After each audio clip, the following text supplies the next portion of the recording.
Що ж, вітаю всіх! Настав цей час, коли ми публічно розкажемо, покажемо і пояснимо, що ж таке платформа OpenHeritage Online, що в ній є, які функції. Це буде серія відео, а не одне відео. І спробуємо дати відповіді на ті питання, де, можливо, у вас вони виникали, ви не знали, як їх задати, куди дивитись, що шукати. Що це і навіщо воно. Тож, давайте по порядку. В цьому відео ми зробимо загальний огляд, подивимось основні функції, загальні, без прив'язки до конкретного розділу, буквально трошки заглянувши в кожний з них. Тож, як і написано в цілому на головній сторінці, OpenHeritage – це в першу чергу платформа, вона орієнтована на різну широку аудиторію, як і індивідуальних дослідників, генеалогів, тих, хто цікавиться родоводом, так і для тих, кому це може бути корисно для роботи чи навчання, тобто значно ширше, ніж чисто маленьке генеалогічне дослідження. Наразі ми маємо певну кількість розділів, але платформа весь час оновлюється, розширюється, додається, дуже відкрита до того, коли приходять з пропозиціями і побажаннями. Тому слідкуйте за оновленнями, в основному вони публікуються в телеграм-каналі значно швидше, ніж дублюються на інших майданчиках. Добре, тепер пройдемо по основному функціоналу.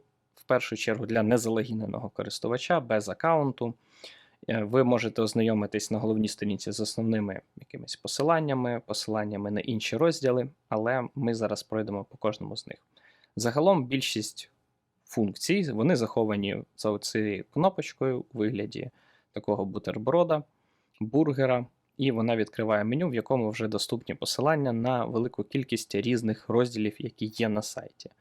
З головною сторінкою ми вже познайомились, тут є якісь заклики до дій, загальні цифри, ви можете ознайомитись з масштабом платформи вже зараз. Вона періодично оновлюється, коли з'являються нові розділи. З базових функцій, які ви тут можете знайти також на будь-якій сторінці, це тема, темна, світла. Також можна змінити мову, сайт орієнтований на міжнародну аудиторію, тому має англійську, також історично для нас цікава польська мова, тому на сайті вона також підтримується. І українська, звичайно. Є посилання на наші ресурси. Є на Gramps, це не наш ресурс, але тим не менш, оскільки все ж таки ми Gramps Україна і популяризуємо цей софт для генеалогічних досліджень і не тільки, тому ми додаємо тут посилання на нього. Gramps Україна – це наш YouTube канал, де ви мали би бачити саме це відео зараз. І також є посилання на наш канал в Телеграмі, де можна знайти посилання вже на спільноту і поспілкуватись там. Тепер повертаючись до меню. В меню є набір розділів і навігація до них. Звичайно, тут також є форма відгуку, посилання на форму відгуку. Не всі її знаходять чомусь, але це найшвидший спосіб дати фідбек, зворотній зв'язок, зв'язатися з адміністраторами платформи. Тут є різні типи відгуку. Можна написати якесь повідомлення і також залишити контактну інформацію. Швидше буде, якщо лишите нікнейм в Телеграмі, щоб можна було одразу вам написати. Також електронна пошта підходить, на неї можна відписати.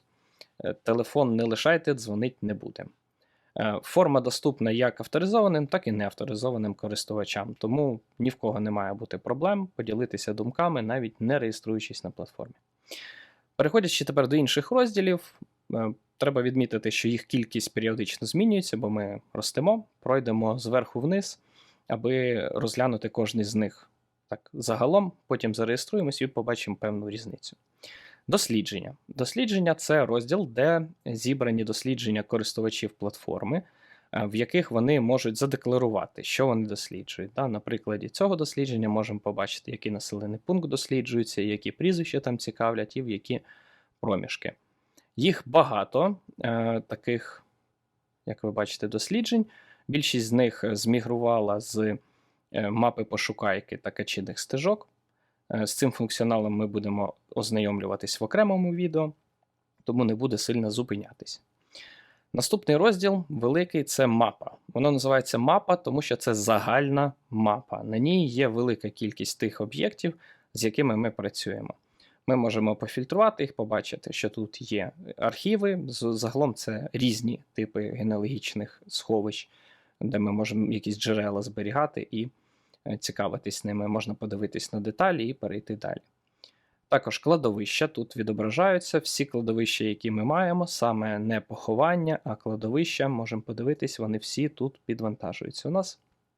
І, звичайно, дослідження, да? Тобто тих дослідників, які ведуть якісь дослідження.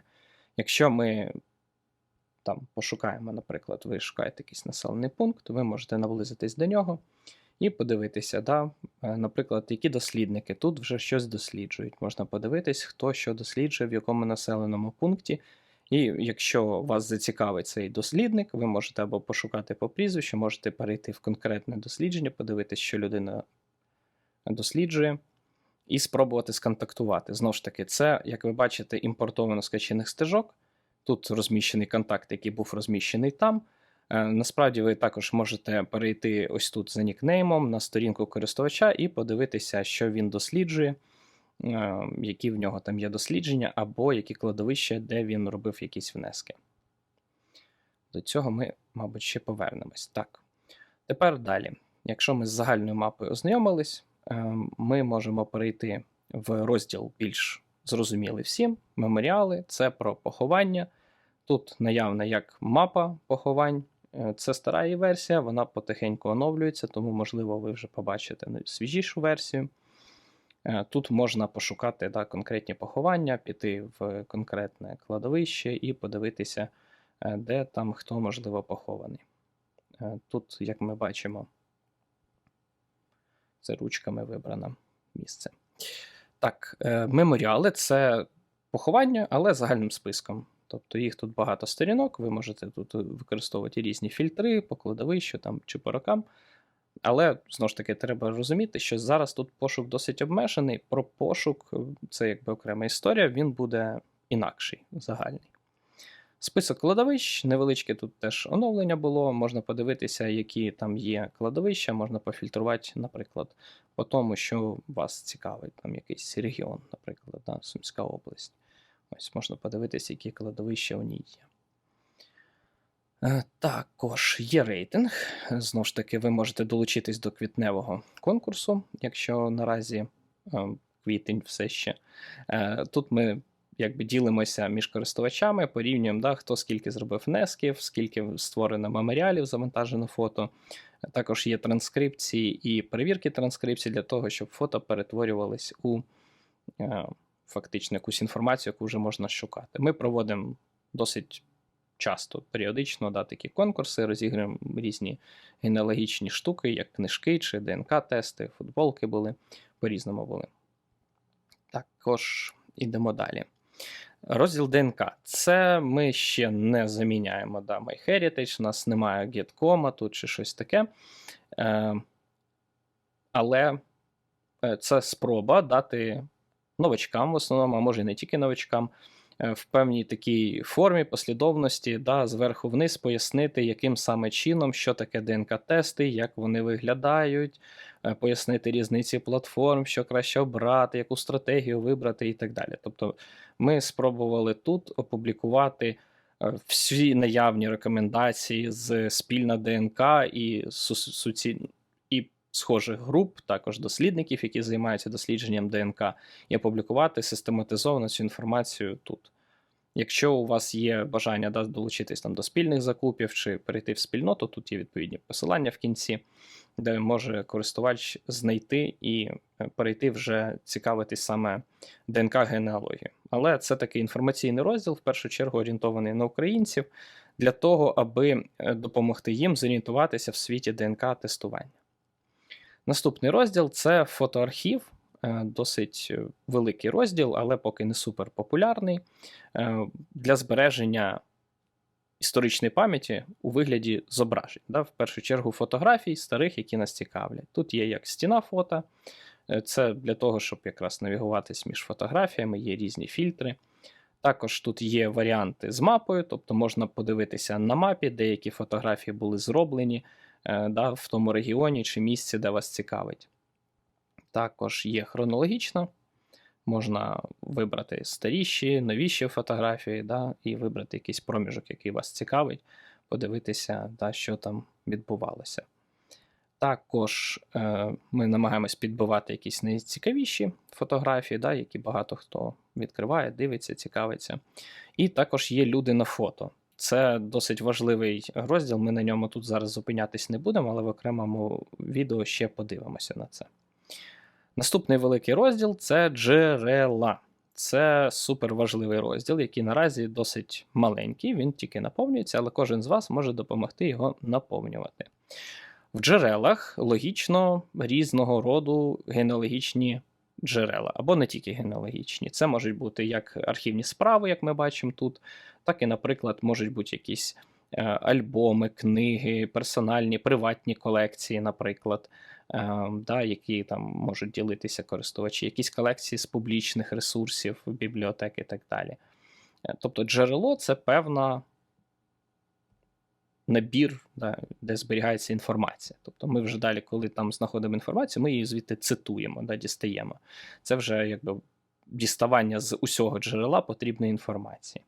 Але самі по собі джерела, вони теж не живуть в вакуумі для того, аби, скажімо, якась книжка чи архівна справа, вона десь лежить, вона десь існує фізично чи в цифровому вигляді, в сховищах. Тобто є сховища, це легкий, зрозумілий приклад, наприклад, державні архіви. Це сховища, де зберігаються архівні справи. Якщо ви там подивитеся в бібліотеку Конгресу, вона теж зберігає кучу справ, якихось книг в різному вигляді, різні колекції, підбірки і інші матеріали. Цифрові варіанти, Family Search, на якому публікують архівні справи, Wikisource, на якому публікують архівні справи. Є тут така невеличка мапа, вона більш така інформативна, але тим не менш можна подивитися, де ми там що знайшли, прикріпили. Ви теж можете створювати як і сховища, так і джерела нові додавати. І об'єднувати, знову ж таки, джерела, де ж вони є, де їх можна знайти. Не буду тут зупинятись, для цього теж зробимо окремий запис.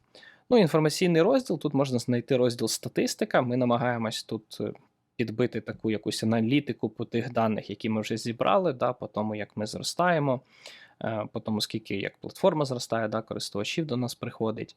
Знову ж таки, тут є вже певна статистика по великому об'ємі інформації по похованнях, які ми маємо, як по роках народження, так і смерті з цих табличок, місяцях.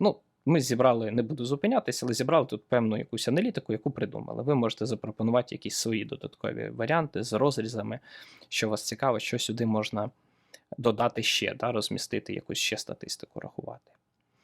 І насправді на цьому все. Це такі основні розділи, ми на це подивилися, і тепер можемо перейти до наступного нашого трошки глибшого занурення у те, щоб познайомитися з реєстрацією і з тим, що доступно ще авторизованим користувачам стає.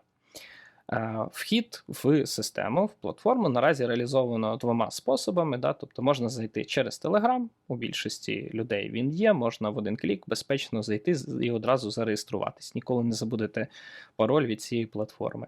Звичайно, також є варіант з ім'ям користувача, тобто юзернейм, логін і пароль. Все досить класично. Для Телеграма достатньо просто залогінитися, реєстрація відбудеться. В цьому немає проблеми, але якщо ви не хочете заходити через Телеграм, у вас завжди є можливість створити аккаунт, використовуючи логін і пароль. Я хочу наголосити, що обов'язкових полів тут лише ім'я користувача та пароль. Звичайно, треба ввести капчу для того, аби продовжити реєстрацію і погодитись з умовами використання платформи. Але загалом не вимагається від вас чогось такого супер-пупер. Давайте створимо пробний аккаунт.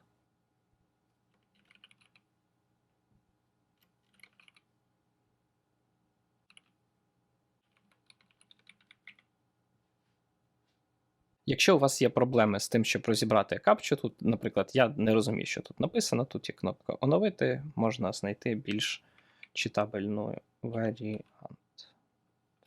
6.8. Вибачайте, захищаємось від роботів як можемо, вони всюди. Погодитися треба з умовами, можна їх прочитати, ознайомитися. Також дивіться, якщо ви не ввели емейл при реєстрації, то на реєстрації вас буде попереджено. Там висвітилось повідомлення про те, що відновити пароль вийде тільки через звернення у підтримку. Що ж. Так, таким чином ми бачимо, що ми зареєструвалися, ми одразу авторизовані, в нас з'являється трошки інакше меню тут під нашим користувачем.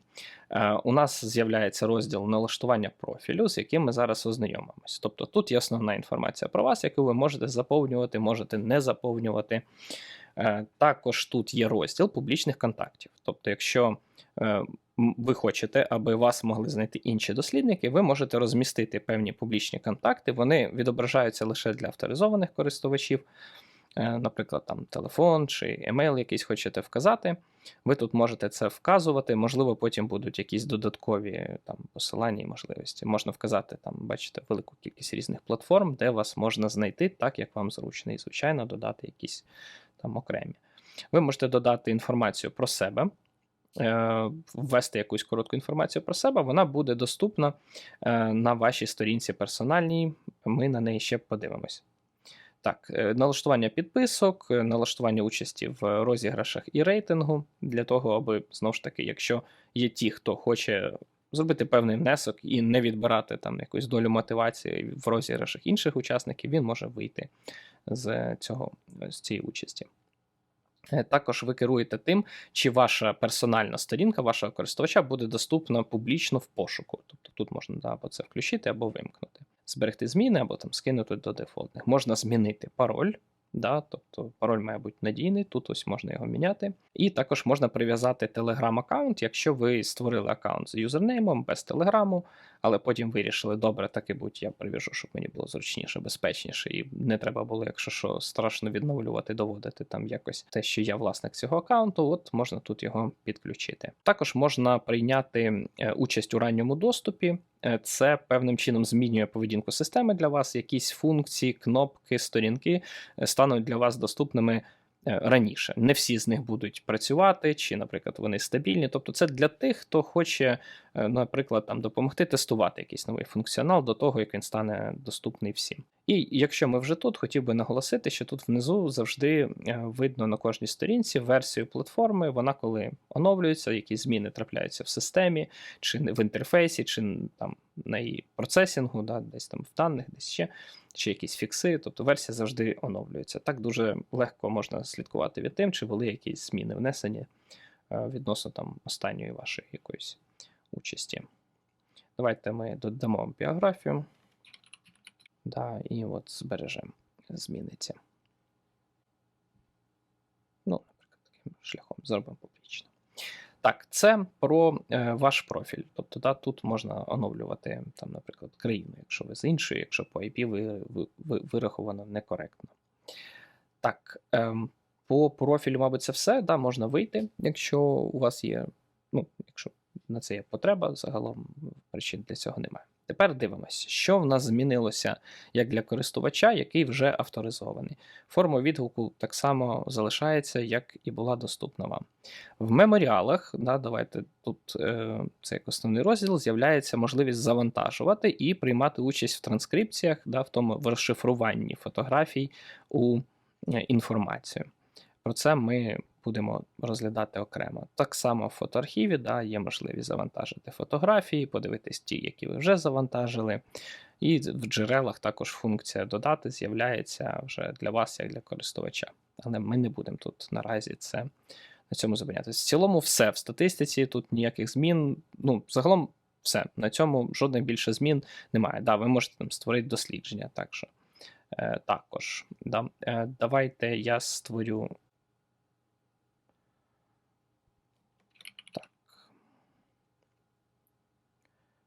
Давайте я створю ось такий непублічний демо.